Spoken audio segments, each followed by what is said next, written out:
বেঙ্গলে 99% লোক ভুল রত্ন হাতে পড়ে আছে। তারা কি করে, ধরো কেতু চতুর্থে বা অষ্টমে আছে, কেতু মারণকারক, তাকে অ্যাস্ট্রোলজার কেতুর পাথর দেবে, অর্থাৎ ক্যাটসাই বা লেহসুনিয়া দেবে এবং দিয়ে বলবে এটা খবরদার খুলবেন না।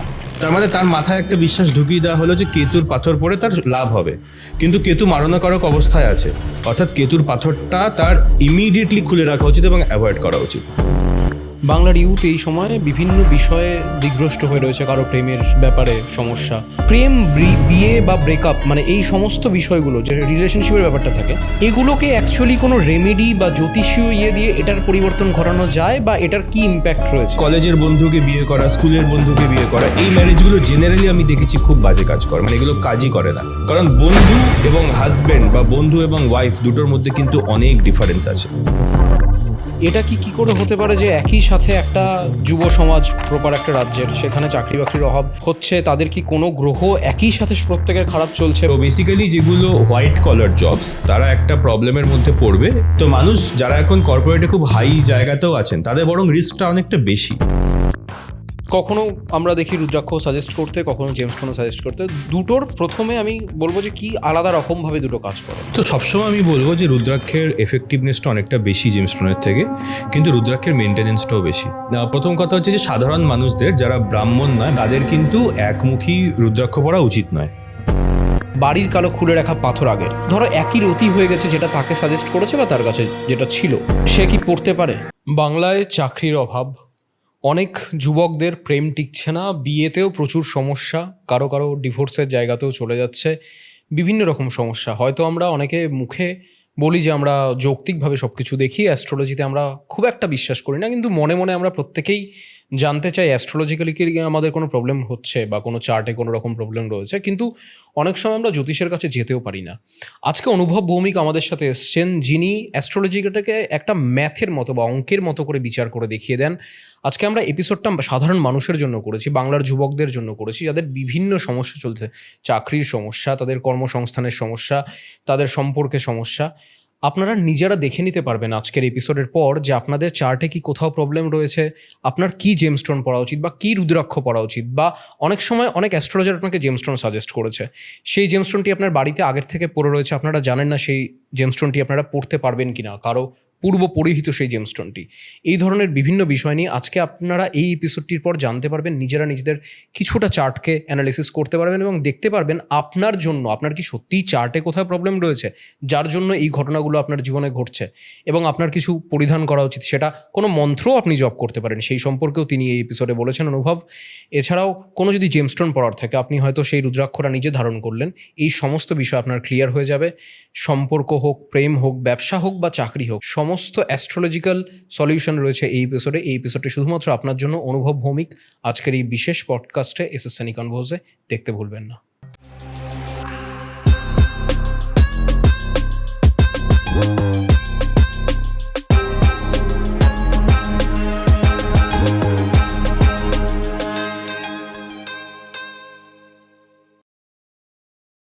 অনুভব, নমস্কার। নমস্কার। তোমার সাথে বসা প্রায় অনেকটা সময় পরে। আমরা লাস্ট যে এপিসোডটা শ্যুট করেছিলাম, মানে কিছু টেকনিক্যাল সমস্যাও ছিল সেই এপিসোডটার মধ্যে। আজকে আমরা নতুন একটা এপিসোড শ্যুট করতে বসেছি, যে বিষয়টা নিয়ে তুমিও বলছিলে যে এই সময় সকলেই জানতে চায় রাজ্যের যেরকম পরিস্থিতি বা চতুর্দিকেই, যে চাকরি বাকরি, ব্যবসা, ইউথ সব কিছু নিয়ে। এবং কোথাও গিয়ে মানুষের হাতে, অনেক মানুষের হাতে সেই পরিমাণ অর্থটাও থাকে না যারা কিনা জেমস্টোন সবসময় কিনতে পারবে, বা অনেক সময় অ্যাস্ট্রোলজারদের চার্জেসও এতটা হয়, তারা হয়তো পৌঁছতেও পারে না সকল মানুষ। তাদের জন্য আমরা একটা আলোচনা করতে বসেছি যে সবসময় কি আপনাকে জেমস্টোনের দ্বারস্থ হতে হবে, আপনার ভাগ্যের পরিবর্তন শব্দটা আমি ব্যবহার করব না সেই অর্থে, কিন্তু যদি কেউ কোনো রকম চায় যে অ্যাস্ট্রোলজি আমার জন্য উপকৃত হোক, সেই জায়গা থেকে বাংলার ইউথের জন্য এবং সাধারণ মানুষের জন্য যারা কিনা হয়তো খেটে খাচ্ছে, যারা 12 ঘন্টা পরিশ্রম করে, তাদের মতো করে একটা জেমস্টোন এবং রুদ্রাক্ষ নিয়ে আমরা এপিসোড করব। যেখানে আমার তোমাকে প্রথম প্রশ্ন, অনেকগুলো আমি ভেবে রেখেছি আজকে কি কথা হতে চলেছে। প্রথম প্রশ্ন যেটা থাকবে, যে কোন গ্রহ, বা তুমি তো একটা লম্বা সময় ধরে তুমি চর্চা করছো এবং তুমি এই সময় পড়াচ্ছ মানে সেই সাবজেক্টটাকে, সেই সময় আমার প্রথম তোমার কাছে প্রশ্ন থাকবে যে কোন গ্রহটা নিয়ে এই সময় তুমি ইউথকে বলো বা মানুষকে বলো বা মধ্যবিত্ত মানুষদের মধ্যে প্যানিক দেখতে পাও, যে এটা নিয়ে ভয় রয়েছে কিন্তু ভয়ের সেরকম কারণ নেই, যেটা একটু মিথ ধরনেরও বলতে পারো। তোমার কাছে আমার প্রথম প্রশ্ন এটাই। আমি বলবো যে মানুষ সবসময় ভেবে থাকে, এবং আমার স্টুডেন্টরাও আমাকে সেম কোয়েশ্চেন করে থাকে, যে কোন গ্রহটা অ্যাকচুয়ালি ভালো রেজাল্ট দেবে বা কোন গ্রহটা খারাপ রেজাল্ট দেবে। জেনারেল একটা পারসেপশন যে রাহু শনি কেতু খারাপ রেজাল্ট দেয়, কিন্তু আবার বৃহস্পতি মঙ্গল চন্দ্র বুধ শুক্র ভালো রেজাল্ট দেয়। প্রথমে আমাদের জানতে হবে যে রাহু শনি বা কেতুর পিরিয়ড সবার জন্য খারাপ হয় না। ঠিক যেরকম ধরো শনির দশা আমি মনে করি প্রত্যেকের পাওয়া উচিত, কারণ শনি আমাদের মাথার ওপর থেকে প্রোটেকশনটাকে সরিয়ে নেয়। যখন তোমার মাথার ওপর থেকে প্রোটেকশন সরে যাবে তখন তুমি নিজে স্বাবলম্বী হবে। তোমার ধরো এতদিন ড্রাইভার তোমার গাড়ি চালাচ্ছিল, বাট ধরো ড্রাইভারের শরীর খারাপ হয়ে গেল, তার মানে এবার তোমাকে চালাতে হবে, অর্থাৎ তোমাকে নিজেকে স্বাবলম্বী হতে হবে, নিজেকে বাঁচতে হবে। তো সেই ফাইটটাই হচ্ছে শনির দশা। এই জন্য শনির দশায় একজন মানুষ নিজের প্যাশনকে ফলো করে, কারণ শনি আমাদের জীবনে যে দুর্বলতাগুলো আছে সেগুলোকে এক্সপোজ করে দেয়। ধরো কেউ একজন অ্যাকাউন্টেন্ট হিসেবে খুব ভালো, বাট মার্কেটিংয়ে ভালো নয়, কারণ তার কমিউনিকেশন স্কিল খারাপ। শনি তাকে মার্কেটিংয়ের সাইডে নিয়ে যাবে, যাতে শনি তাকে বোঝাতে পারে যে তুমি এই বিষয়টাতে ভালো নাও। তার মানে সেই মানুষটি তখন বুঝতে পারে যে আমি কোন বিষয়ে ভালো, তখন সে নিজের প্যাশনকে ফলো করে। ওই জন্য সবথেকে বেশি আর্টিস্ট যারা পকেটে সামান্য টাকা নিয়ে মুম্বাইয়ে চলে যান, মডেলিং এজেন্সিতে ঢোকেন, এরকম পডকাস্ট শুরু করেন, অ্যাস্ট্রোলজি শুরু করেন। আমি নিজেও অ্যাস্ট্রোলজি রাহুর মহাদশায় শনির অন্তর্দশাতেই শুরু করেছিলাম। এই সব কিছুই কিন্তু মানুষ শনির দশাতেই করে থাকে। শনির দশাতে একজন মানুষ কিন্তু নর্মাল পড়াশোনা ছেলে ক্রিকেটার হওয়ার স্বপ্ন দেখে, তার কারণ সে তার স্ট্রেংথকে বুঝতে পারে। শনি হচ্ছে আমাদের বডিতে স্নায়ু এবং নিচের অংশের হাড়, বডির নিচের পোর্শনের, যার জন্য শনি আমাদের বডিতে স্ট্রেংথ দিতে সাহায্য করে, যেটা আমাদের ন্যাচারাল স্ট্রেংথ, আমাদের বডি স্ট্রেংথ, ন্যাচারাল স্ট্রেংথ, সেটাকে শনি ফলো করতে সাহায্য করে। কিন্তু সেটা হয়তো সমাজের সাথে অ্যালাইনমেন্টে নেই, যার জন্য আমাদের অনেক সময় প্রবলেম হয়। ধরো কেউ কর্পোরেটে অনেক বড় জায়গায় চাকরি করছে, শনির দশায় জবটা চলে গেল, সে মোটামুটি খুব উন্নতি করতে পারেনি কর্পোরেটে, মাঝ রাস্তায় আটকে ছিল, মিডল ম্যানেজমেন্টে আটকে ছিল, টপ ম্যানেজমেন্টে পৌঁছতে পারেনি। শনির দশায় হঠাৎ করে চাকরিটা চলে গেল। এবার সে কী করলো, সে ওই অফিসের সামনেই একটা ফুড স্টল খুলে ফেললো। At the end of the day দেখা যাবে যে সে কিন্তু ওই ফুড স্টল থেকে বেশি টাকা রোজগার করছে, তার ম্যানেজারের থেকেও বেশি টাকা রোজগার করছে, কিন্তু তার আর ওই কর্পোরেটের প্রোটেকশনটা নেই, বা লোকে দেখে আর ভালো বলছে না যে না তুমি তো খুব ভালো করছো, না, কিন্তু সে অ্যাকচুয়ালি বেশি টাকা রোজগার করছে। আমি যেন সবসময় বলি যে শনির দশায় মানুষ বৃহস্পতির দশার থেকে অনেক বেশি টাকা রোজগার করতে পারে, সব সময় যে কোনো লগ্নে। বৃহস্পতির দশা তোমাকে একটা বড় ফ্রেন্ড সার্কেল দেবে, তোমাকে ভবিষ্যতে বেঁচে থাকার আশা দেবে। শনি সেই ফ্রেন্ড সার্কেলটাকেও কেড়ে নেবে, পরিবারের প্রোটেকশনকেও কেড়ে নেবে, লোকে তোমার নামে আজে বাজে কথাও বলবে, কিন্তু সময় লোকে পিতৃহারাও হয়, এটা দেখা যায়। হ্যাঁ, পিতৃহারাও হয়, কিন্তু তুমি শনির দশাতে অভূতপূর্ব উন্নতি করতে পারবে যদি তুমি নিজের স্ট্রেংথকে ফলো করো এবং সোসাইটি তোমাকে যেটা বলছে সেটাতে না ফলো করো। আর শনির দশায় কখনো খুব বেশি সময় ধরে জয়েন্ট এন্ট্রান্স বা ইউপিএসসির এক্সাম রিপিট দেওয়া এগুলো করতে নেই শনির দশায় বা রাহুর দশায়, এগুলো জেনারেলি করতে নেই যদি না প্রপার যোগ থেকে থাকে গভর্নমেন্ট চাকরির। তো শনির দশা এই জন্য ওভারঅল খারাপ না। যেটা মাতৃহারা বা পিতৃহারা মানুষ হয়, সেটা রাহু শনির দশাতে আমাদেরকে মনে রাখতে হবে যে রাহুর দশা এবং শনির দশা এবং কেতুর দশা, এই তিনটে দশাতেই কিন্তু মানুষ বাবা মায়ের হেলথ নিয়ে ভোগে, বাবা মায়ের হেলথ খারাপ থাকে। বিশেষ করে রাহুর দশা ঢোকার সাথে সাথেই বাবা মায়ের হেলথ খারাপ হতে শুরু করে। শনির দশাতে একটু পরবর্তীকালে দেখা যায় বাবা মায়ের হেলথ খারাপ হচ্ছে। আর সাড়ে সাতির যে পিক ফেজটা, সাড়ে সাতির যে মধ্যম পার্ট, সেই মধ্যম পার্টে জেনারেলি কিন্তু মানে বাবা মার শরীর খারাপ জেনারেলি হয়, তবে সবার ক্ষেত্রে different. Chart to chart matter করে, অষ্টকবর্গ পয়েন্ট এবং অনেক কিছুর ওপর ম্যাটার করে। তো বাট হ্যাঁ, জেনারেলি সাড়ে সাতি পিরিয়ডে লোকে কিন্তু বাবা মাকে অনেক সময় হারিয়ে থাকে, বাট সেটা শনির দশা নয়, সেটা সাড়ে সাতি, যেটা একটা ডিফারেন্ট জিনিস। শনির দশা আমরা যেটা শুনে থাকি সংঘর্ষ অনেক বেশি করায় বাকি দশার থেকে, মানে এটা সত্যি? তার মানে এটা সত্যি, শনির দশা আসলেই দেখবে তোমার একটা কাজ একবারের জায়গায় তিনবারে হবে। কিন্তু অ্যাকচুয়ালি কি হচ্ছে, তুমি যত বেশি তুমি প্রবলেমটার সাথে ডিল করছো তত বেশি তোমার স্মার্টনেস বাড়ছে।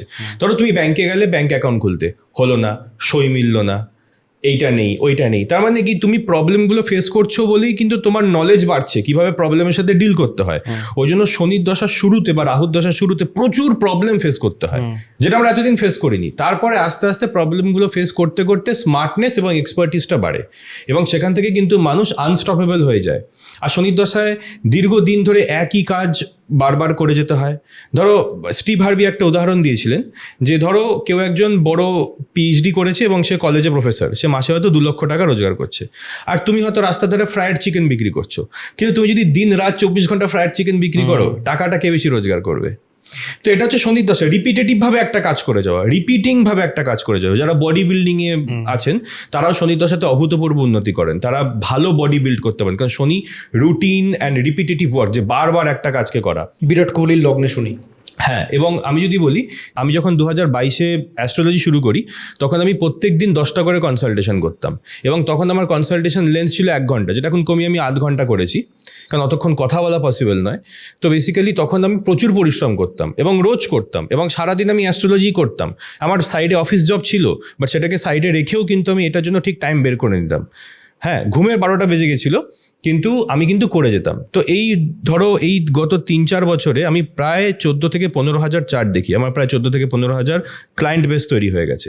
এটা কিন্তু রুটিন এবং রিপিটেটিভ ওয়ার্ক এবং তাদের লাইফকে অ্যানালাইজ করা এবং রেগুলার অ্যাস্ট্রোলজি স্টাডি করার জন্যই কিন্তু আজকে এই এক্সপার্টিসটা তুমি দেখতে পাচ্ছ। ঠিক আছে, যেটা কিন্তু মানে কি বলবো, আমার স্টুডেন্টরা বলে যে আমার মেন্টাল এজ 60 বা অ্যাস্ট্রোলজি এজ 60, কারণ হ্যাঁ, অনেকে জিজ্ঞেস করে যে এত অভিজ্ঞতা এত কম সময় কি করে হলো। তার কারণ হচ্ছে যে রেগুলার হার্ড ওয়ার্ক, এটার কোনো সিক্রেট নেই। রেগুলার স্টাডি, নিয়মিত স্টাডি এবং ডিসিপ্লিন, এটাই হচ্ছে শনি। তো যে শনিকে যে ফলো করবে সে কিন্তু জীবনে অনেক বড় জায়গায় যাবে। আর ইউনিভার্স কিন্তু তোমার থট প্রসেস, তুমি কতটা অনেস্ট বা ডিসঅনেস্ট সেটাকে পাত্তা দেয় না। ইউনিভার্স পাত্তা দেয় হচ্ছে অ্যাকশনকে। তুমি অ্যাকশন নিয়ে নিলে তুমি রিওয়ার্ডেড হয়ে যাবে, সেটা যে কেউ হতে পারে। সে ভগবান অ্যাডলফ হিটলারকেও সাহায্য করবে, আবার রুজভেল্টকেও সাহায্য করবে, সেটা কোনো ব্যাপার না। নেগেটিভ পজিটিভটা দেখে না, অ্যাকচুয়ালি ইউনিভার্স তোমাকে রিওয়ার্ড করবে তুমি অ্যাকশন নিলে। তো সবসময় সেই অ্যাকশনের উপর বিশ্বাস রাখতে হয়, এবং শনির দশা অ্যাকচুয়ালি কাজটা করার জন্য, কম ভেবে অ্যাকচুয়ালি কাজটা করার জন্য খুব ভালো। আর শনির ওপর যদি মঙ্গলের দৃষ্টি থাকে, বা লগ্ন বা তৃতীয় স্থানে যদি মঙ্গলের দৃষ্টি থাকে, তাহলে তো অ্যাকশন নেওয়ার আগে মানুষ দুবার ভাবেই না, আরও ভালো। বাট শনির দশা অ্যাকচুয়ালি কাজটা করার জন্য খুব ভালো, আকাশ কুসুম না ভেবে। আমি এখানে তোমাকে জিজ্ঞেস করবো, শনির দশার মধ্যে কোন অন্তর্দশাগুলো তাও মানুষের ভালো যায়, কোন অন্তর্দশাগুলো খারাপ যায়? তাও শনির মহাদশায় শনির অন্তর্দশা কখনোই খুব একটা খারাপ হয় না, কারণ এই সময় মানুষ আনলিমিটেড অপরচুনিটি পেতে শুরু করে। ঠিক আছে, তারপরে শনির মহাদশায় ইন জেনারেল, খুব জেনারেলিস্ট টাইমে বলছি, যে শুক্রের অন্তর্দশা ভালো হয়ে থাকে, বুধের অন্তর্দশা মিডিয়াম, কখনো ভালো কখনো খারাপ, বাট শুক্রটা জেনারেলি খুব ভালো হয়। অনেকে বলে থাকবে যে না আমার ভালো যায়নি, তার কারণ আছে, আমি সেটা পরে আসবো। এইটা আমারও প্রশ্ন ছিল। শুক্রের সাথে শনির তো জেনারেলি আমরা সকলেই জানি শুক্র শনির তো যাওয়ার কথা না একসাথে খুব একটা ভালো। না, ওরা বেস্ট ফ্রেন্ড। মানে অ্যাস্ট্রোলজিতে দুটো ফ্রেন্ডস গ্রুপ আছে, একটা হচ্ছে সূর্য মঙ্গল চন্দ্র, এবং কেতুটা একটু আমি সাইডে রাখলাম, সূর্য মঙ্গল চন্দ্র বৃহস্পতি, এবং আরেকদিকে হচ্ছে বুধ শুক্র শনি এবং রাহু। ঠিক আছে, তো এই দুটো ফ্রেন্ডস গ্রুপ, অর্থাৎ শুক্রের সাথে কিন্তু শনি রাহু এবং বুধের সম্পর্ক ভালো। অর্থাৎ ধরে নিতে পারো যে শনির মহাদশায় কিন্তু শুক্রের অন্তর, বুধের অন্তর, তারপরে হচ্ছে কি তোমার রাহুর অন্তর। ঠিক আছে, এই অন্তর্দশাগুলো জেনারেলি ভালো যায়, খারাপ যায় না। ইভেন শনি কেতুও খুব একটা খারাপ পিরিয়ড নয়। তবে D10 চার্টে বুধ হচ্ছে ব্যবসার কারক এবং শনি হচ্ছে জবের কারক। ওই জন্য শনির মহাদশায় বুধের অন্তরে বা বুধের মহাদশায় শনির অন্তরে একটা চেঞ্জ আমরা দেখতে পাই। তো যারা চাকুরিজীবী তারা এই সময় অনেক সময় জব লস করেন, কারণ তারা অনেক সময় জব লসটা কেন করেন, যাতে তারা ব্যবসাটা শুরু করতে পারেন। তো এই একটা প্রবলেম আমরা দেখতে পাই। বাট জেনারেলি শনির মহাদশায় শনির অন্তর্দশা, শুক্রের অন্তর্দশা, এই দুটো ভালো। রাহুর অন্তর্দশাও খারাপ নয়। আর বৃহস্পতি, যে শনির মহাদশায় যে বৃহস্পতির অন্তর্দশাটা চলে, সেই দশাটা জেনারেলি কিন্তু ফেভারেবল। এই সময় শনি তোমাকে রিওয়ার্ড করতে শুরু করে। ঠিক আছে, তবে হ্যাঁ, যদি সূর্য, শনির মহাদশায় সূর্যের অন্তর্দশা, এবং সূর্য যদি শনি থেকে খারাপভাবে প্লেসড হয়, 6, 8, 12 ঘর দূরে থাকে, বা 4 ঘর দূরে থাকে, বা 2 ঘর দূরে থাকে, তাহলে এই শনির মহাদশায় সূর্যের অন্তরে কিন্তু হায়ার অথরিটি বা ম্যানেজমেন্টের সাথে ঝামেলা হয়।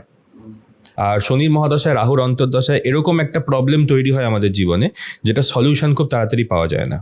শনির মহাদশায় মঙ্গলের অন্তর্দশায় যদি মঙ্গল দুর্বল হয়, তাহলে এই সময় বড় অ্যাক্সিডেন্ট, হাত পা ভাঙা ইত্যাদি আমরা দেখতে পাই। শনি বুধকে ন্যাচারালি বলা হয়, শনি বুধ কম্বিনেশনকে অস্থিভঙ্গ যোগ। তো শনি বুধ পিরিয়ডেও কিন্তু আমরা বোন ক্র্যাকিং ইত্যাদি দেখতে পাই, হাড়ের সমস্যা। Shani Chandra period average period, একটু মানসিক দুশ্চিন্তা তৈরি করে। But on the other hand Shani Mangal যদি একে অপরের থেকে ভালোভাবে প্লেসড হয়, লগ্ন অনুযায়ী যদি মঙ্গল ভালো হয়, তাহলে কিন্তু অসাধারণ রেজাল্ট কিন্তু শনি মঙ্গল পিরিয়ডে আমরা দেখতে পাই। অনেক সময় শনি রাহুও রাজ্য ক্রিয়েট করে। তো শনির মহাদশায় ওরকম কোনো পার্টিকুলার রুল নেই যে এটা খারাপই যাবে। তবে জেনারেলি শনি সূর্য অ্যাভারেজ পিরিয়ড বা বিলো অ্যাভারেজ পিরিয়ড, শনি চন্দ্রও খুব একটা ভালো পিরিয়ড কিন্তু নয়, এবং শনি বুধ 50-50। এবার দেখো লগ্নের টাইপ আছে, যাদের লগ্নপতি বুধ শুক্র দ্বারা রুলড তাদের জন্য শনি বা রাহুর দশা ভালো। যেরকম বৃষ লগ্ন, তুলা লগ্ন, মিথুন লগ্ন, কন্যা লগ্ন এবং মকর লগ্ন, কুম্ভ লগ্ন, এদের জন্য কিন্তু শনি রাহুর দশা ভালো। এদের জন্য আবার বৃহস্পতি, সূর্য, চন্দ্র, মঙ্গলের দশা unfavourable. On the other hand আমি যদি দেখি মেষ, বৃশ্চিক বা ধনু, মীন, কর্কট, সিংহ, এদের জন্য কেতুর দশা অতটা হার্মফুল নয়। এদের জন্য বৃহস্পতির দশা, মঙ্গলের দশা, সূর্যের দশা, চন্দ্রের দশা জেনারেলি ভালো হয়। অন দ্য আদার হ্যান্ড এই লগ্নগুলোর জন্য কিন্তু শনির দশা, শুক্রের দশা, বুধের দশা সেরকম ভালো হয় না। আমি তোমার কাছে একটা প্রশ্নে চলে আসবো। তোমার একটা দীর্ঘ সময়ের অভিজ্ঞতা হয়েছে। আমরা জানি পশ্চিমবঙ্গে যে কোনো কারণেই হোক, সেটা রাজনৈতিক কারণ হোক বা সামাজিক বিভিন্ন কারণের জন্য, বাংলার ইউথ এই সময়ে বিভিন্ন বিষয়ে দিগ্ভ্রষ্ট হয়ে রয়েছে। কারো প্রেমের ব্যাপারে সমস্যা, প্রেম, বিয়ে বা ব্রেকআপ, মানে এই সমস্ত বিষয়গুলো যে রিলেশনশিপের ব্যাপারটা থাকে, এগুলোকে অ্যাকচুয়ালি কোনো রেমেডি বা জ্যোতিষীয় দিয়ে এটার পরিবর্তন ঘটানো যায়, বা এটার কি ইম্প্যাক্ট রয়েছে, বা এগুলো তুমি কি আসতেও দেখো তোমার কাছে? 100% এই কোয়ারিগুলো সব থেকে বেশি আছে। তুমি ঠিক যে টপিকগুলো বললে, তো প্রথমে বলে দিই যে আমাদের চার্টে একটি স্পেশাল লগ্ন হয় যাকে বলে উপপদ লগ্ন। আমরা যদি আমাদের বিয়ের প্রসেস বা প্রেমে পড়ার প্রসেসকে স্টার্ট করতে চাই তাহলে উপপদ লগ্ন রেমেডি করতে হয়। আদি দেবতা, ধরো কারোর উপপদ লগ্ন তুলা রাশিতে, তার মানে তার তুলা রাশির অধিপতি হচ্ছে শুক্র। শুক্রের আদি দেবতা হচ্ছে লক্ষ্মী এবং প্রত্যাদি দেবতা হচ্ছে মহালক্ষ্মী। তার মানে যদি তাকে প্রেমের প্রসেসটা স্টার্ট করতে হয় তাহলে তাকে আদি দেবতার মন্ত্র করতে হবে, এবং যদি বিয়ে রিলেটেড সমস্ত সমস্যার সমাধান করতে হয় তাহলে প্রত্যাদি দেবতার মন্ত্র করতে হবে। কারণ প্রত্যাদি দেবতার মন্ত্র করলে সমস্ত সমস্যার সমাধান হয়, আদি দেবতার মন্ত্র করলে একটা জিনিস স্টার্ট হয়। আর গ্রহ দেবতা মানে যদি আমি শুক্রের মন্ত্র ডিরেক্টলি করি তাহলে আমার প্রেমটা টিকে থাকবে, ওটা মেনটেনেন্স হয়। এবার আমি যেটা বলছি, এই যে রেমেডিগুলো, এই রেমেডিগুলো অবশ্যই করা যায় জেমস্টোনসের দ্বারা, রুদ্রাক্ষের দ্বারা বা মন্ত্রের দ্বারা বা উপোসের দ্বারা বা দানের দ্বারা। তো এগুলো অবশ্যই করা যায় এবং এই রেমেডিগুলো করে কিন্তু ফল পাওয়া যায়। তবে যদি কারোর বিবাহ স্থান প্রচণ্ড ড্যামেজ থাকে, 4-5 বছরের রিলেশনশিপ এবং সে তার বয়ফ্রেন্ড বা গার্লফ্রেন্ডকে বিয়ে করতে চাইছে, কিন্তু বিয়ে করার পরেও কিন্তু যেহেতু বিবাহস্থান ড্যামেজ আছে, প্রবলেম কিন্তু 100% হবে। এবং আমরা তো এটা দেখতেই পাই যে একসাথে অনেক ফাইট করে, সমাজের এগেনস্টে ফাইট করেও বিয়ে করেছিল, তারপরেও ডিভোর্স হচ্ছে। কেন দেখতে পাই? কারণ প্রেম এবং বিয়ে দুটো আলাদা জিনিস। রাইট। কারণ প্রেম মানে একটা লোকের সাথে 4 দেওয়ালের মধ্যে থাকতে হচ্ছে না, কমপ্লিটলি আলাদা ইকুয়েশন।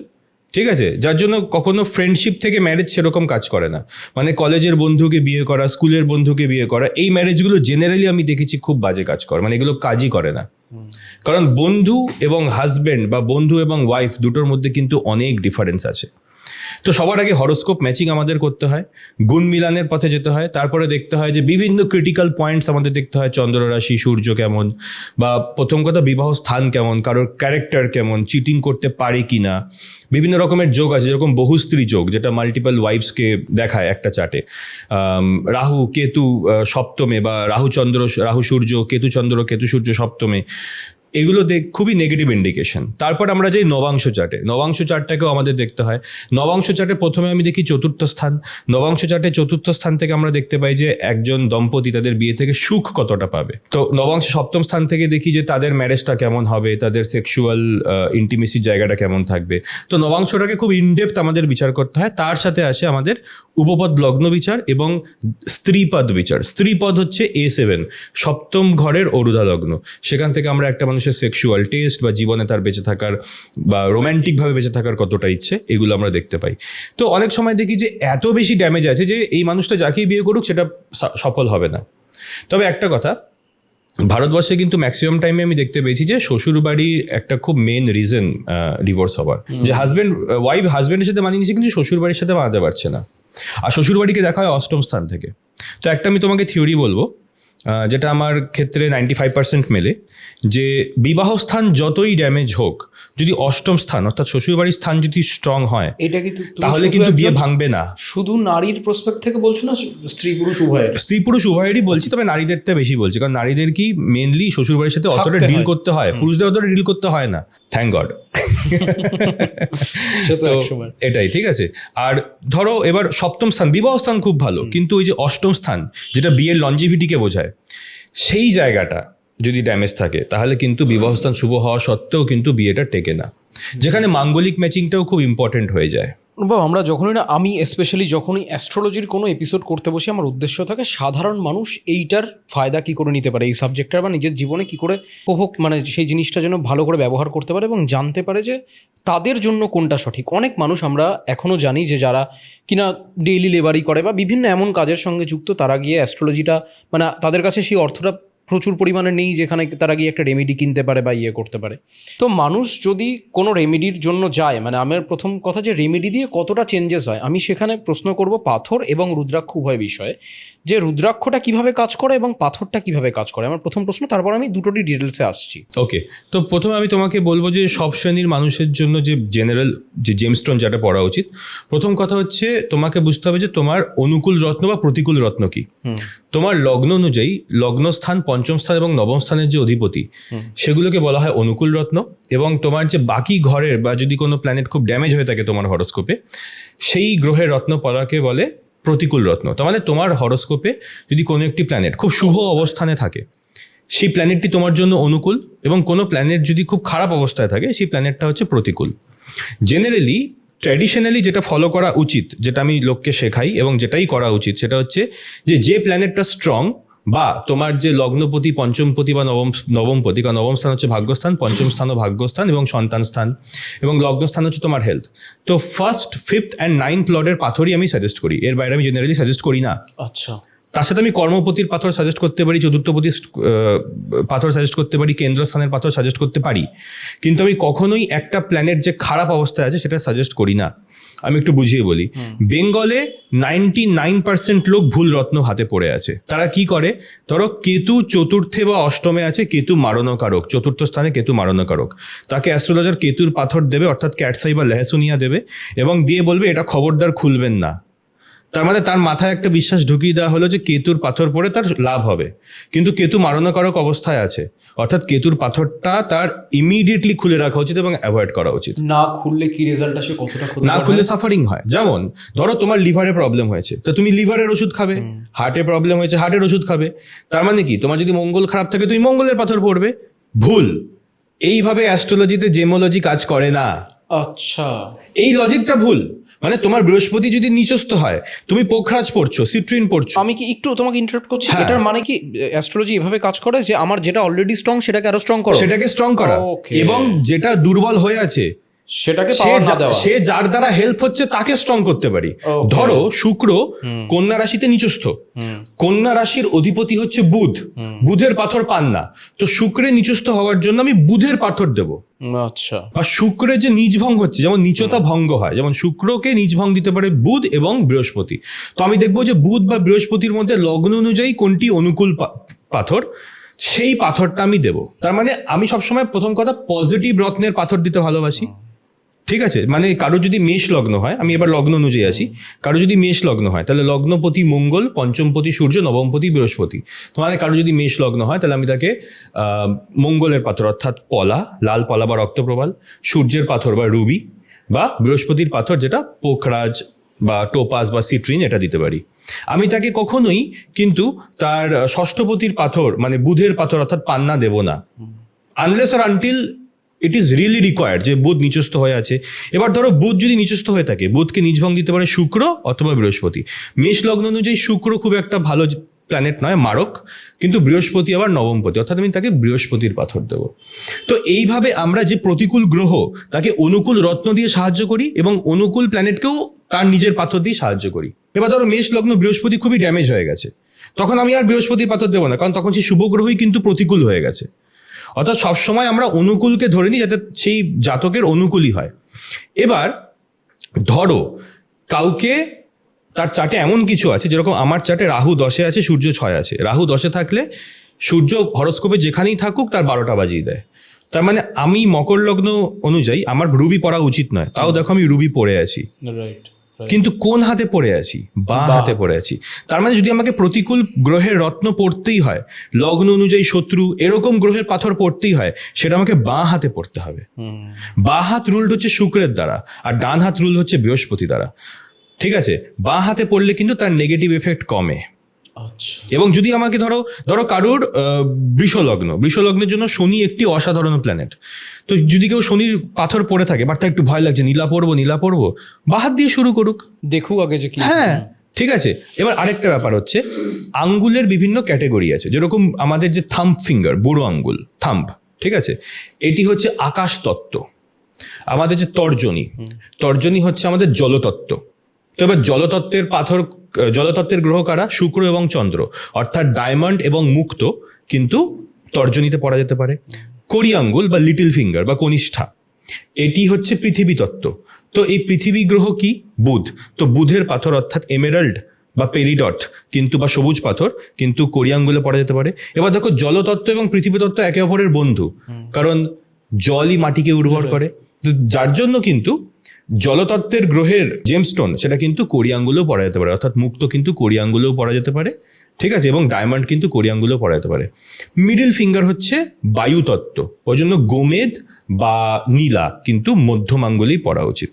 আমাদের এই যে এই অ্যাপোলো ফিঙ্গার বা যেটা অনামিকা, এই অনামিকা কিন্তু অগ্নিতত্ত্ব, তাই এই অগ্নিতত্ত্বের আঙ্গুলে কিন্তু আমাদের অগ্নিগ্রহের পাথর যেরকম রক্তপ্রবাল বা রুবি ইত্যাদি পড়া উচিত। কিন্তু এইখানে অনেকেই যে ওয়েস্টার্নে কি করে, অনেকে যে এই আঙ্গুলে এই রিং ফিঙ্গারে ডায়মন্ড পড়ে। ডায়মন্ডের অধিপতি শুক্র একটি জলতত্ত্বের গ্রহ। এটি কিন্তু ভুল, কারণ অগ্নি এবং জল একে অপরকে ভেপোরাইজ করে বা এক্সটিংগুইশ করে, যার জন্য কিন্তু ডায়মন্ড সবসময় তর্জনীতেই পড়া উচিত বা কনিষ্ঠাতে পড়া উচিত। তো এই বেসিক ডিমার্কেশনগুলো আমাদের মনে রাখতে হবে। এবং থাম্ব ফিঙ্গারে আকাশ তত্ত্ব যেন কেউ কোনো পাথর না পড়ে, কারণ আকাশ তত্ত্বটাকে ঠিক গ্র্যাব করা যায় না আমাদের পৃথিবী থেকে দাঁড়িয়ে, কারণ ওটা ইথার এলিমেন্ট। তো ওই জন্য ওই বুড়ো আঙ্গুলে কোনো পাথর পড়তে মানা করা হয়, এবং বুড়ো আঙ্গুলে পাথর পড়লে বিভিন্ন যে আকাশিক যে বিংস তারা আমাদের দিকে অ্যাট্রাক্ট হয়, তো অনেক সময় নেগেটিভ এনার্জি। আমার মনে হয় শুধু পাথর না, এটা আমি আরেক জায়গায় বলতে শুনেছি, এই আঙ্গুলে কিছুই কোনো ধরনের রিংই পড়া উচিত না, কোনো রকমের রিংই পড়া উচিত নয়। এবং এটা খুব ফ্যাশনেবল জিনিস এবং সত্যিই দেখতে ভালো লাগে। যেরকম আমরা সানিয়া মির্জাকে প্রথম আমরা বুড়ো আঙ্গুলে রিং পড়তে দেখতে থাকি, উনি একটি ফ্যাশন আইকন।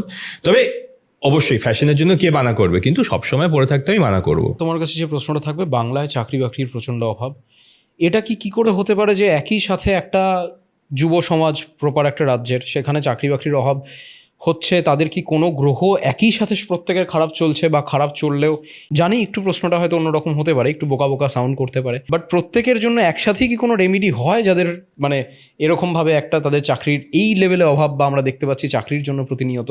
তো দেখো, তুমি যে চাকরি নিয়ে কোয়েশ্চেনটা করলে, মানডেন অ্যাস্ট্রোলজিতে, ঠিক আছে, ওয়েস্ট বেঙ্গলকে দেখা হয় মীন রাশি থেকে। অনেকে আর্গু করে থাকবেন মেষ রাশি থেকে দেখা হয়, মেষ থেকে দেখা হয় না, মীন রাশি থেকে দেখা হয়।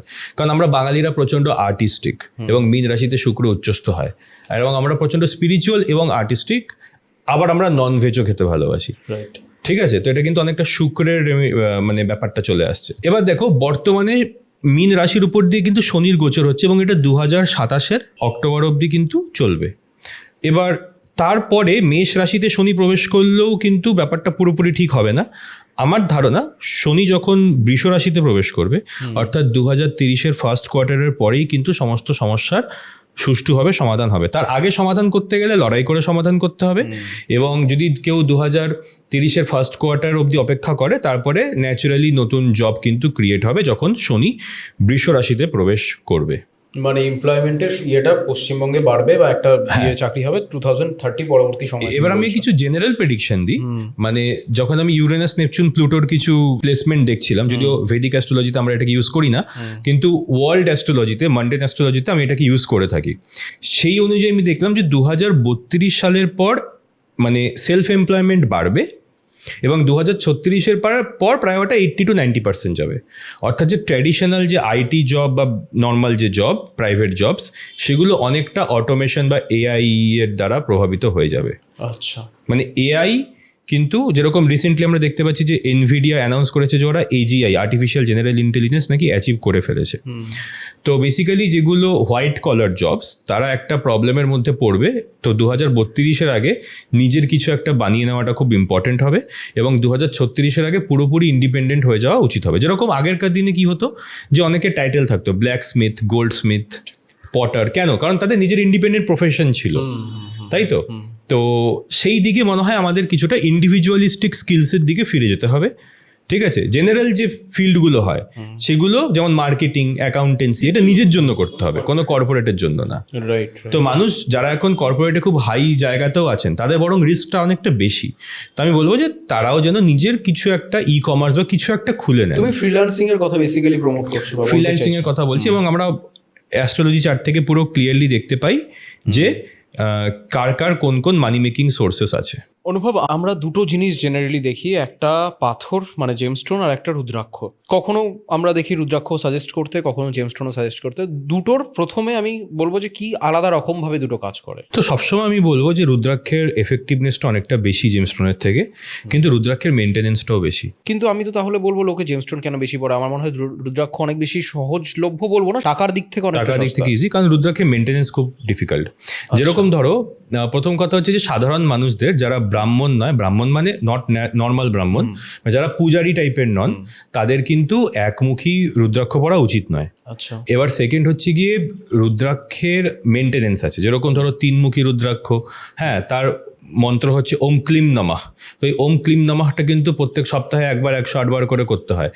টয়লেট যাওয়ার আগে খুলে রাখতে হয়, ননভেজ খাওয়ার আগে খুলে রাখতে হয়, ঠিক আছে? বা বডিতে খুব সোয়েট হেলে, অনেকে জিমে দেখি আমি রুদ্রাক্ষ পরে আছে, ওটা তো একদমই করা উচিত না। আচ্ছা, আমাকে একটা কথা বলো, এটা কি শুধু তিনমুখী রুদ্রাক্ষের মেইনটেনেন্স না রুদ্রাক্ষ বিশেষই মেইনটেনেন্স? রুদ্রাক্ষ বিশেষই মেইনটেনেন্স। যেরকম আমরা যদি দেখি একমুখী রুদ্রাক্ষ, যেটা সব থেকে পাওয়ারফুল, বাট একমুখী রুদ্রাক্ষ যেটা মার্কেটে বিক্রি হয় সেটা হচ্ছে একটা কাজু বাদাম বা ক্যাশিউ শেপড, সেটা কিন্তু অ্যাকচুয়ালি ভদ্রাক্ষ। যেটা অরিজিনাল একমুখী রুদ্রাক্ষ সেটা কিন্তু হাফ বাইফার্কেটেড, মানে একটা গোল রুদ্রাক্ষের মধ্যে হাফটা কাটা। রুদ্রাক্ষের মুখ আমরা কি করে চিনি? ধরো একটা রুদ্রাক্ষের ওপর যে কটা দাগ থাকবে সে কটা দাগ হচ্ছে তার কত মুখী। তো রুদ্রাক্ষ এভাবে যদি আমি দেখি যে দুমুখী রুদ্রাক্ষ, তাহলে ওটা একটা দুটো বাইফার্কেশন থাকে, মানে এটা পুরো দুভাগে ভাগ করা। এবং তুমি এটা একটু সাথে সাথেই বলতে চাও সঠিক রুদ্রাক্ষ চিনমুখী করে। হ্যাঁ, তো দুমুখী রুদ্রাক্ষ একটু লম্বাটে শেপের হয়, বাট যতটা গোলাকার ততটা ভালো। দুমুখী রুদ্রাক্ষ হচ্ছে গিয়ে যার মন্ত্র হচ্ছে ওম নমঃ, এবং দুমুখী রুদ্রাক্ষ বোঝায় অর্ধনারীশ্বর ফিগারকে, অর্থাৎ শিব এবং পার্বতীর যে অর্ধনারীশ্বর ফিগার তাকে। আমাদের হরোস্কোপে যখন কোনো মেলেফিক কনজাংশন থাকে, যেমন রাহু শনি কনজাংশন, শনি সূর্য কনজাংশন, শনি মঙ্গল কনজাংশন, সেই নেগেটিভ কনজাংশনকে রিমুভ করার জন্য এবং স্বামী স্ত্রীর মধ্যে প্রেম ভালোবাসা বাড়ানোর জন্য আমরা দুমুখী রুদ্রাক্ষ ব্যবহার করে থাকি। একমুখী রুদ্রাক্ষটা আমি পরে আসছি। তিনমুখী রুদ্রাক্ষ হচ্ছে ধরো কেউ কাজ করতে এনার্জি পাচ্ছে না, মানে শুরুই করতে পারছে না, ইনিশিয়েটিভ নিতে পারছে না, তো তখন তাকে আমরা তিনমুখী রুদ্রাক্ষ কিন্তু সাজেস্ট করে থাকি। তিনমুখী রুদ্রাক্ষের মন্ত্র ওম ক্লিম নমঃ। চারমুখী রুদ্রাক্ষ হচ্ছে এর অধিপতি হচ্ছে ব্রহ্মা, এবং এর সাথে যে গ্রহটি অ্যাসোসিয়েটেড সেটি হচ্ছে শনি। তো এটা আমাদের কমিউনিকেশন স্কিলস বেটার করতে সাহায্য করে এবং বাচ্চাদের স্টাডিজের জন্য খুব ভালো। এবং তুমি যদি কোনো কিছু নতুন শিখতে চাও, এডুকেশন লাভ করতে চাও, তাহলে চারমুখী রুদ্রাক্ষ কিন্তু খুব ভালো। জেনারেলি ওম হ্রিম নমঃ, ওম হ্রিম নমঃ, হরফলা দীর্ঘই ম নমঃ, এই মন্ত্রটার দ্বারা কিন্তু একে জাগাতে হয়। পাঁচমুখী রুদ্রাক্ষ সবাই পড়তে পারে, এবং পাঁচমুখী রুদ্রাক্ষের সাথে বৃহস্পতির কানেকশন আছে এবং কালাগ্নি রুদ্রের কানেকশন আছে, এবং এটি যে কেউ পড়তে পারে চোখ বন্ধ করে। এটি তোমার নলেজ ইত্যাদিকে কিন্তু প্রচণ্ড বাড়িয়ে দেবে, নলেজ উইল পাওয়ারকে বাড়িয়ে দেবে। পাঁচমুখী রুদ্রাক্ষ সব থেকে সহজলভ্য, সব থেকে কম দামি এবং সবাই পড়তে পারে। ছমুখী রুদ্রাক্ষ হচ্ছে কার্তিক, এর অধিপতি হচ্ছে কার্তিক, ভগবান কার্তিক।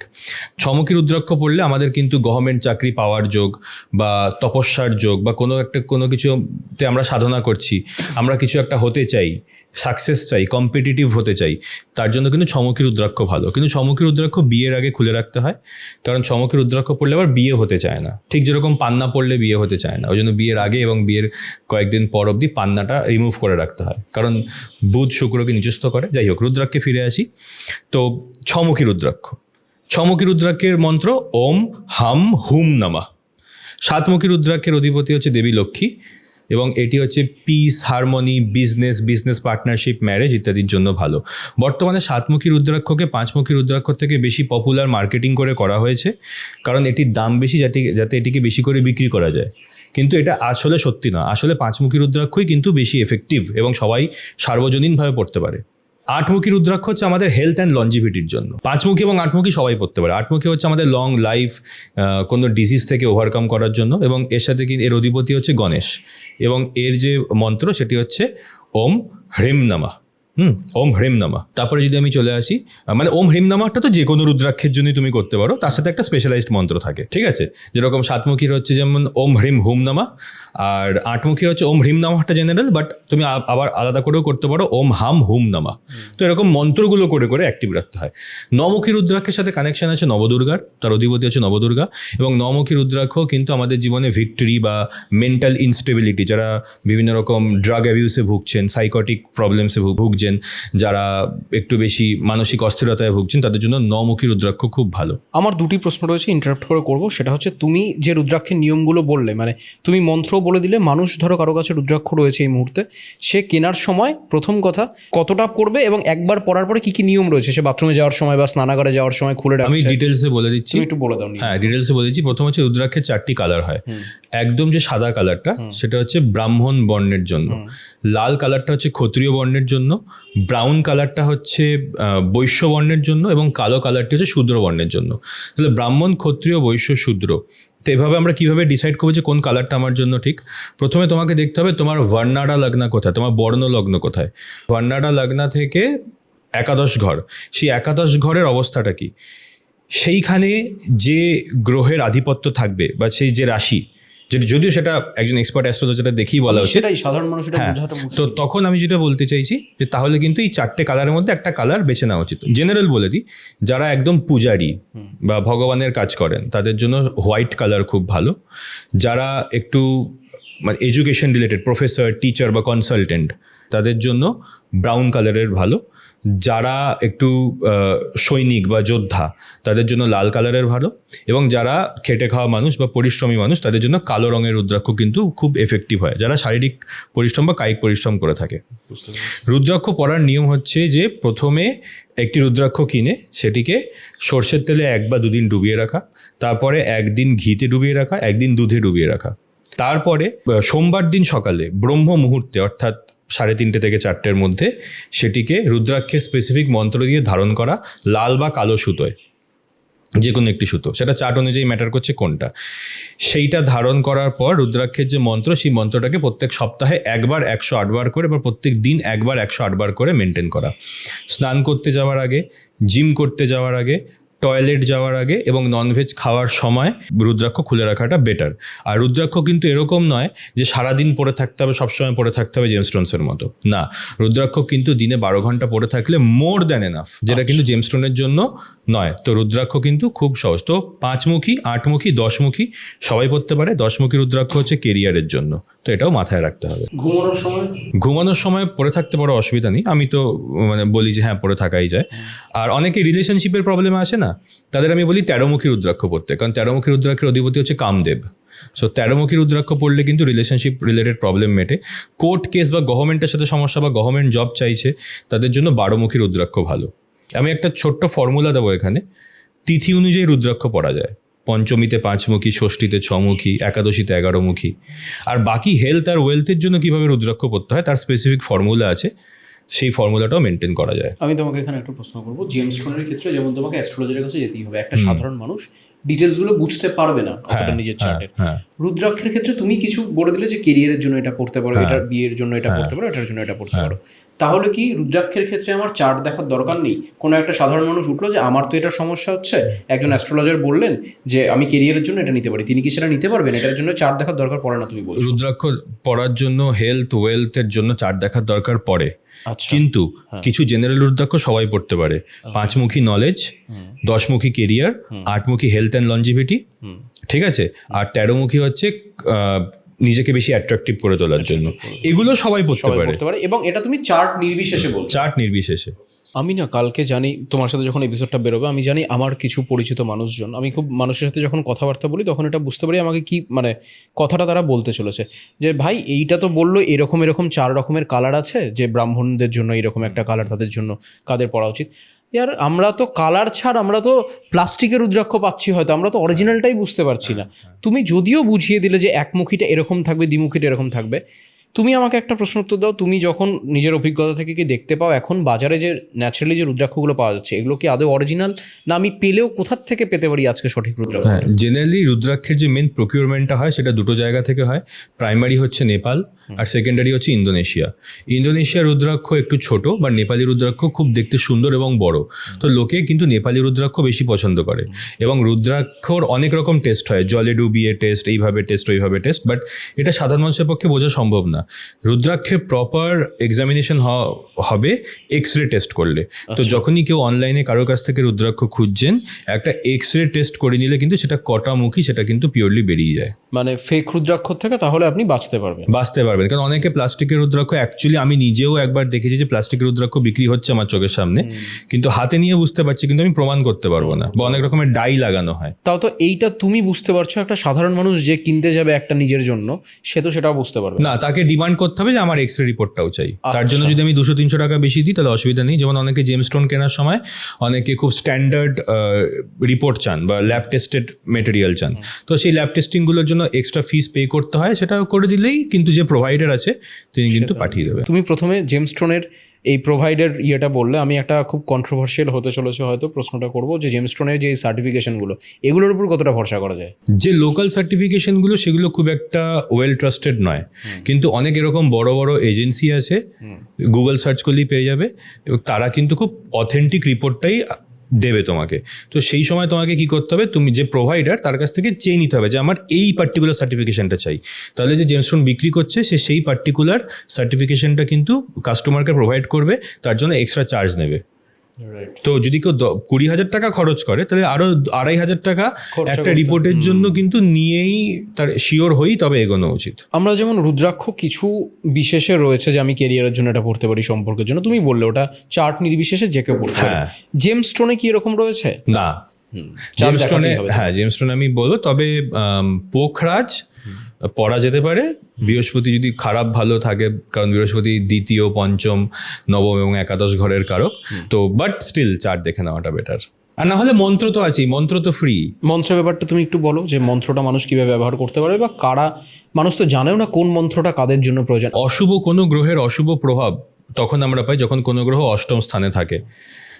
তো তখন আমরা অষ্টাক্ষরী মন্ত্র ব্যবহার করি। যেরকম একটি হনুমান মন্ত্র আছে, ওম হাম হানুমাতে নমঃ, ওম নমো নারায়ণায়া। রোগ বা নিজের মধ্যেই, আমাদের যে নিজের মধ্যেই যে পাপ আছে, নিজের মধ্যে যে খারাপ গুণগুলো আছে, সেগুলোকে ওভারকাম করার জন্য আমরা স্বরাক্ষরী মন্ত্র করি, যেমন ওম নমঃ শিবায়া, ওম বিষ্ণবে নমঃ। ঠিক আছে, অনেকে নমঃহা বলে, নমঃহা বললে কিন্তু সপ্তাক্ষরী হয়ে যাবে, 6 অক্ষর রাখতে হবে। কেরিয়ারের জন্য হয় 10 অক্ষরী মন্ত্র, ওম দুর্গে দুর্গে রক্ষিণী স্বাহা, ওম নমো ভগবতে রুদ্রায়া। এবং যে ভগবত মন্ত্র, যেমন ওম নমো ভগবতে নরসিংহায়া, যখনই ভগবত কথাটা আসছে তখনই সেটা হয়ে যাবে 12 অক্ষরের মন্ত্র। তো এইভাবে আমরা বিভিন্নভাবে আমরা মন্ত্রের দ্বারা কিন্তু একজন মানুষকে রেমেডি দিতে পারি খুব সহজে, এবং এটা ফ্রি অফ কস্ট। কিন্তু এটা রোজ করাটা একজনের পক্ষে খুব কঠিন হয়ে যায়। না মানে এইটা তাদের জন্য রেমেডিটা, যাদের কাছে সেই পরিমাণ অর্থটা নেই হয়তো রুদ্রাক্ষ এবং পাথর বোধ কেনা, তাদের জন্য আমার মনে হয়। তবে আমি সত্যি কথা বলবো, মন্ত্র হাইয়েস্ট এফেক্টিভ। আচ্ছা, second highest effective rudraksha, third highest effective gemstone. কিন্তু জেমস্টোন হচ্ছে ইজিয়েস্ট, কারণ হাতে পড়ে থাকো ভুলে যাও, তোমাকে কিছু করতে হচ্ছে না। ওই জন্যই জেমস্টোন সব থেকে বেশি পপুলার, এবং আমারও জেমস্টোন খুব ভালো লাগে। আমি নিজেও একটি রুবি পরে আছি। এবং আরেকটা জিনিস, কখনো বিপরীত রত্ন এক হাতে বা একসাথে পড়তে নি, মানে শনি শত্রু মঙ্গল, শনি এবং মঙ্গল তুমি একই হাতে পড়তে পারো না। যেরকম বৃহস্পতির অ্যান্টি হচ্ছে বুধ, ঠিক আছে, বা রাহু, পোখরাজ পড়তে পারো না তুমি না, বা গোমেদ বা পোখরাজ পড়া উচিত না, ঠিক আছে, বা রুবির সাথে কিন্তু ডায়মন্ড পড়া উচিত না। এই কম্বিনেশনগুলো অ্যাভয়েড করো। বিপরীত রত্নের গ্রহ পড়লে কিন্তু অ্যাক্সিডেন্ট, শরীর খারাপ, কোর্ট কেস এগুলো হয়। তো বিপরীত রত্ন পড়া উচিত না, এবং রত্ন কখনোই 2-এর বেশি পড়া উচিত আমি বলে মনে করি না। আমি চাই এক বাট ম্যাক্স 2। তার সাথে একটা রত্ন, একটা রুদ্রাক্ষ, একটা মন্ত্র, কিছু রিচুয়ালস, ব্যাস। এটা হচ্ছে রেমেডি সেট, এর বেশি কিছু না। তার সাথে কিছু টোটকা থাকতে পারে, বাট রত্ন তো অনেকে কি করে যে রত্ন দিয়েই পুরোটা সলভ করবে, সেটা কমপ্লিটলি ফলস। এবং আরেকটি কথা, যারা জ্যোতিষ বোঝেন তাদের জন্য বাধকের রত্ন জেনারেলি পড়তে নেই, আনলেস সেই গ্রহটা যোগ কারক বা লাকি স্টোন। প্রত্যেকটি হরোস্কোপে একটি বাধক গ্রহ থাকে, তো সেই বাধকের পাথর পড়তে নেই। আর জেনারেলি আমি সবাইকে বলি যে গোমেদটা অ্যাভয়েড করতে, গোমেদ আর ক্যাটসাই অ্যাভয়েড করতে, বিশেষ করে গোমেদ অ্যাভয়েড করতে, কারণ গোমেদ হচ্ছে আমাদের, রাহু হচ্ছে ন্যাচারাল বাধক, তো গোমেদটা আমি জেনারেলি অ্যাভয়েড করতে বলি। আমি এখানে একটা প্রশ্ন করব, অনেক মানুষ আমরা বাড়ির মধ্যে দেখতে পাই, কারো 5 বছর আগের বা 2 বছর আগের বা 1 বছর আগের বাড়ির কোনো মানুষের খুলে রাখা পাথর তাকে অ্যাস্ট্রোলজার সাজেস্ট করেছে, তাকে এটা বলেনি যে সেম পাথরটা পড়ো, তাকে বলেছে যে তোমার কাছে কি প্রবাল আছে, তোমার প্রবাল লাগবে। আমরা গিয়ে অনেকে খুঁজি যে বাড়ির কালো খুলে রাখা পাথর আগের, ধরো একই রতি হয়ে গেছে যেটা তাকে সাজেস্ট করেছে বা তার কাছে যেটা ছিল, সে কি পড়তে পারে? পড়া যেতে পারে একটু শোধন করার পর। ওকে, একটু শোধন করার পর অবশ্যই পড়া যেতে পারে, অবশ্যই পড়া যেতে পারে, কোনো অসুবিধা নেই। আমি নিজে অনেক সময় সাজেস্ট করি যে প্রবাল আছে, তো বলে যে আমার বাবার আছে, আমি দেখলাম বাবার চারটা দেখাও, দেখলাম বাবার প্রবালটা দরকার নেই, তুমি পড়ে নাও। পাথরের কি কোনো শেলফ লাইফ থাকে? হ্যাঁ, জেনারেলি এটা বলা হয় যে 5 বছরের বেশি ইউজ না করতে, বাট অনেকে 10 বছর ইউজ করে, তো কোনো অসুবিধা নেই। কিন্তু আমি বলবো যে পাথর যদি ফেটে যায়, স্ক্র্যাচ না, যদি ক্র্যাক হয়, ফেটে যায়, তাহলে ওই পাথর পড়লে কিন্তু ভয়ানক ক্ষতি হয়ে যাবে। মানে কেউ যদি, আমি অনেককে দেখেছি প্রবাল ফাটা পড়ে আছে, 1 মাস পরে লোকটার একটা ছোট্ট অ্যাক্সিডেন্ট হলো, তারপরের মাসে আবার তার একটা বিশাল বড় ফ্যামিলি ইস্যু হলো। পাথর ফাটা পড়ার থেকে তো না পড়া ভালো। এখন মানুষ ক্রিস্টালও পড়ছে, অনেক মানুষকে দেখা যাচ্ছে ক্রিস্টাল পড়ছে। তো ক্রিস্টাল অ্যাকচুয়ালি কতটা কাজে দেয়? ফ্যাশনের জন্য অনেকে আমি ব্রেসলেটের আকারে পরে থাকতে পারি, বা বিভিন্ন কারণে এখন ক্রিস্টালের একটা প্রচলন এসছে, এটা কতটা ফলো দেয়? আর একটা দ্বিতীয় জিনিস, যে অনেক সময় আমরা পোখরাজের মতো রত্ন, দেখতে রত্ন একই কালার থেরাপির জন্য অনেকে বলে পোখরাজ তো নয়, অত পয়সা ছিল না, একটা ওরকম দেখতে, বা যে কোনো পাথর সিট্রিন পরে নিয়েছি, হ্যাঁ ব্রেসলেট, হ্যাঁ, মানুষ বলে কালারের জন্য কিছুটা তো কাজ করবে, যারা অতটা হয়তো জানে না। এটা কতটা সঠিক যে একই রঙের বা একই রকম দেখতে জিনিস আমরা পড়তে পারি সেই পাথরটা না পেয়ে, এবং ক্রিস্টাল কতটা কাজ করে? ক্রিস্টালের কোনো অ্যাস্ট্রোলজিক্যাল বেসই নেই, এটা ওয়েস্টার্ন অ্যাস্ট্রোলজি থেকে আসে, এবং এটা অনেকটা গ্রিক মাইথোলজি বা বেবিলোনিয়ান সাইড থেকে আসে, বাট সেখানে কোনো অথেন্টিক টেক্সট কিন্তু হয়তো ল্যাটিনে লেখা থাকতে পারে, বাট সেটা কিন্তু খুব পপুলারাইজড হয়নি, বা ওয়েস্টার্ন অ্যাস্ট্রোলজারও কিন্তু ক্রিস্টালটা অতটা ব্যবহার করেন না। একটা জেনারেল থিওরি আছে যে এই ক্রিস্টালটা এই জিনিসটার জন্য, সেটা কেউ মানতে পারে, তবে আমি মনে করি যে ওটা বিউটির জন্যই পড়া উচিত, এবং অ্যাস্ট্রোলজিক্যাল রিজনস বা মানে টাকা পয়সার জন্য কিন্তু পড়া উচিত না। বা কেউ আপনাকে বিক্রি করছে যে একটা প্রচুর কাজ হবে, হ্যাঁ, এটা একটা লকেট বিক্রি করছে, বা এই লকেটটা পড়লে ঘরে খুব সবকিছু শান্তিপূর্ণ হয়ে যাবে, এগুলো কিন্তু মার্কেটিং টেকনিক, গিমিক, এবং এগুলো কিন্তু অ্যাকচুয়ালি কাজ করে না। আমি ওপেনলি কথাটা বললাম, ঠিক আছে, কারণ আমার মনে হয় যে লোকে এটা কিনে ভুল করছে। বিউটি স্ট্যান্ডার্ডের জন্য পড়তেই পারে, ফ্যাশনের জন্য ঠিক আছে, পড়তেই পারে। এবং আমাদের যে জেমস্টোনের ব্যাপারটা, এটা কিন্তু গরুড় পুরাণ থেকে, বা তুমি যদি বলো ভালো দেবিকা, এরকম আমরা ক্লাসিক্স পাই যারা জেমস্টোনের ব্যাপারে কিন্তু ডিটেলস মেনশন করেন, বা বরাহমিহির যে ডিটেলস মেনশন করেন জেমস্টোনসের ব্যাপারে। তো আমাদের কাছে সলিড থিওরি এবং সলিড প্রুফ আছে, সলিড ডেটা আছে। এবার ধরো রুবির মো স্কেলে হার্ডনেস হচ্ছে 9, মানে মো স্কেল দিয়ে বিভিন্ন জেমস্টোনের হার্ডনেস মাপা হয়, রুবির হচ্ছে 9। রুবি আর গোমেদকে প্রায় একরকম দেখতে, তো গোমেদের হার্ডনেস হচ্ছে 6 to 7। তো তুমি হাতে যেটা পরে আছো, যে ক্রিস্টাল ব্রেসলেট পরে আছো, যেটা রুবির মতো দেখতে, সেটার হার্ডনেসও কি 9 মো স্কেলে? কখনোই না, ওটা ভেঙে টুকরো টুকরো হয়ে যাবে, কারণ ডায়মন্ডের হার্ডনেস হচ্ছে 10, রুবির হচ্ছে না 9, তার মানে রুবি প্রচন্ড শক্ত একটা পাথর, তার জন্য কোনোদিনই সেম কাজ করতে পারে না, কোনোদিনও করতে পারে না, এটা সম্ভবই নয়। ওই জন্য, এবং অনেকে খুব বেশি সাবস্টিটিউটে পছন্দ করেন, যেরকম রুবির জায়গায় গার্নেট পরে নিল, এমেরাল্ডের জায়গায় পেরিডট পরে নিল, পোখরাজের জায়গায় সিট্রিন পরে নিল। এগুলো কিন্তু সেভাবে কাজ করে না, এগুলো কিন্তু অনেক পরে এসছে, এগুলো সেভাবে কাজ করে না। আমার তোমার কাছে একটা শেষ প্রশ্ন থাকবে, একজন অ্যাস্ট্রোলজার বেসিক্যালি রাশির হিসাবে পাথর দেন বা লগ্নের হিসাবে পাথর দেন, এটা তোমাকে একটু উত্তর দাও। মানে আমি জানি সে পুরো চার্টটা দেখেই তাকে পাথর সাজেস্ট করছেন তার ঘরের উপর, কিন্তু আমাদের যদি কোনো পাথর নেওয়ারই হয়, তাহলে আমাদের প্রেফারেন্সটা কি রাখা উচিত, যে আমি বা লগ্নের সাপেক্ষে নেব বা রাশির সাপেক্ষে নেব? আমি জানি বা মানুষকেও এটা জানাতে চাই, শুধুমাত্র রাশি লগ্নের সাপেক্ষে কোনোদিনই পাথর নেওয়া উচিত নয়, তার পুরো চার্টটা দেখা উচিত। কিন্তু তবুও যদি আমি বলি যে লগ্নের সাপেক্ষে পাথর নেওয়া উচিত না রাশির সাপেক্ষে, কোনটা বেশি ফলদায়ী হয়, সেক্ষেত্রে তোমার উত্তর কি থাকবে? ইন জেনারেল লগ্নের সাপেক্ষেই কিন্তু 99% কেসে কিন্তু পাথর দেওয়া হয়ে থাকে, লগ্ন সাপেক্ষে, রাশি সাপেক্ষে নয়। তো বেসিক্যালি মেষ লগ্নের জন্য আমি বলবো যে লগ্ন, পঞ্চমপতি এবং নবমপতির পাথর যে কোনো লগ্নের পড়া উচিত। তো মেষ লগ্নের জন্য রক্তপ্রবাল, রুবি এবং পোখরাজ খুব ভালো। বৃষ লগ্নের জন্য ডায়মন্ড বা ওপাল বা জারকন, এমেরাল্ড অর্থাৎ পান্না এবং নীলা খুব ভালো। ইভেন গোমেদও কাজ করে অনেক সময় বৃষলগ্নের জন্য। মিথুন লগ্নের জন্য ঠিক এই 3টে পাথরই ভালো, ঠিক আছে। আর কর্কট লগ্নের জন্য ঠিক আবার বৃহস্পতির পাথরে পোখরাজ খুব ভালো, মুক্ত খুব ভালো, রুবিও ভালো কাজ করে, আবার রক্তপ্রবালও ভালো কাজ করে। সিংহ লগ্নের জন্য রুবি খুব ভালো, পোখরাজ খুব ভালো এবং রক্তপ্রবাল খুব ভালো। আচ্ছা, এবার আমি আসি কন্যা লগ্নে। কন্যা লগ্নের জন্য কিন্তু জেনারেলি নীলাটা এখানে আমি অ্যাভয়েড করি, তবে কন্যা লগ্নের জন্য কিন্তু পান্নাটা খুব স্ট্রং, চোখ বন্ধ করে দেওয়া যায়। আর তার সাথে কিন্তু শুক্রের পাথর অর্থাৎ ডায়মন্ড বা জারকন বা ওপাল দেওয়া যেতে পারে। তুলা লগ্নের জন্য কিন্তু এমেরাল্ড খুব ভালো, ডায়মন্ড খুব ভালো এবং নীলা খুব ভালো। নীলা খুব ভালো অর্থাৎ নীলা শুক্রের লগ্নের জন্য, তুলা এবং বৃষ লগ্নের জন্য খুব ভালো। ঠিক আছে, এবং এই লগ্নের জন্য কিন্তু অনেক সময় গোমেদ তো ভালো হয়ে থাকে, যদি আমি গোমেদ আজ অব্দি কাউকে সাজেস্ট করিনি আর করবও না। আর বৃশ্চিক লগ্নের জন্য ক্যাটসাই ভালো, কারণ লগ্নপতি কেতু। মঙ্গলের পাথর অর্থাৎ রক্তপ্রবাল ভালো, বাট বৃশ্চিক লগ্নের জন্য কেতু অ্যাকচুয়ালি প্রবালের থেকে বেটার কাজ করে, কারণ লগ্নপতি এবং পঞ্চমপতি পাইসিসকেও রুল করে। পোখরাজ খুব ভালো, এবং যেহেতু চন্দ্র এখানে বাধক গ্রহ, তাই মুক্ত কিন্তু আমি বৃশ্চিক লগ্নকে সাজেস্ট করি না। আচ্ছা, ধনু লগ্নের জন্য বৃহস্পতির পাথর খুব ভালো, অর্থাৎ পোখরাজ খুব ভালো, এবং সূর্যের পাথর রুবি খুব ভালো। মঙ্গলের পাথরও খারাপ না, প্রবাল খারাপ নয়। তারপরে যদি আমি আসি মকর লগ্নের জন্য, মকর লগ্নের জন্য কিন্তু খুব ভালো হয়ে যাচ্ছে শনির পাথর নীলা, সেকেন্ড হচ্ছে শুক্রের পাথর উত্তম, ওপাল বা ডায়মন্ড বা জারকন, এবং তারই সাথে বুধের পাথরও পড়তে পারে, পান্নাও পড়তে পারে। কিন্তু পান্না পড়লে কিন্তু আবার অনেক সময় বিয়ে হতে চায় না, কারণ বুধ ষষ্ঠপতি। কুম্ভ লগ্নের জন্য এদের জন্য একমাত্র গোমেট সাজেস্ট করা যেতে পারে, কারণ রাহু লগ্নপতি। শনির পাথর নীলাও খারাপ না, এবং শুক্রের পাথর ওপাল খারাপ নয় বা ডায়মন্ড খারাপ না, এবং বুধের পাথরও কিন্তু খারাপ না। তবে কুম্ভ লগ্নে পাথর দেওয়ার আগে খুব সাবধানতা এক্সট্রা মেনটেন করতে হয়। মীন লগ্নের জন্য বৃহস্পতির পাথর অর্থাৎ পোখরাজ খুব ভালো, এবং তারই সাথে মঙ্গলের পাথর অর্থাৎ রক্তপ্রবাল খুব ভালো, এবং চন্দ্রের পাথর মুক্ত খুব ভালো। চন্দ্র রাশি সাপেক্ষে জেনারেলি পাথর দিতে নেই, তবে চন্দ্র রাশির যে অধিপতি, চন্দ্র যে প্ল্যানেটের ঘরে আছে সেই প্ল্যানেটের পাথরটা দেওয়া যেতে পারে, সেটা হেলথ প্রোটেকশনের জন্য, বাট খুব স্পেসিফিক কেসে জেনারেলি আমি দিই না। সাবস্টিটিউট নাম নিলে তুমি মেন পাথরের সাথে, আমরা শুনলাম সেটা। সাবস্টিটিউট আর পাথর, যেটা মেন পাথরের নাম নিচ্ছ, ধরো একটা ডায়মন্ড এবং জারকন, কি একই কাজ করবে? একই কাজ করবে না, diamond highest level of effect দেবে, কিন্তু ডায়মন্ড হচ্ছে খুব এক্সপেন্সিভ স্টোন, তো ওটা আমরা কিনবো কি করে? ওই জন্য সাবস্টিটিউটটা বেশি পপুলার হয়ে গেছে, জারকন বা ওপাল। মানে সেটাও কাজ করবে, কিন্তু সেই অর্থে নয় যতটা কাজ করে। ভালোই কাজ করে, ভালোই, এটা কিন্তু ভালোই কাজ করে, আমাকে মানতে হবে। ওপাল এবং জারকন কিন্তু ভালো কাজ করে।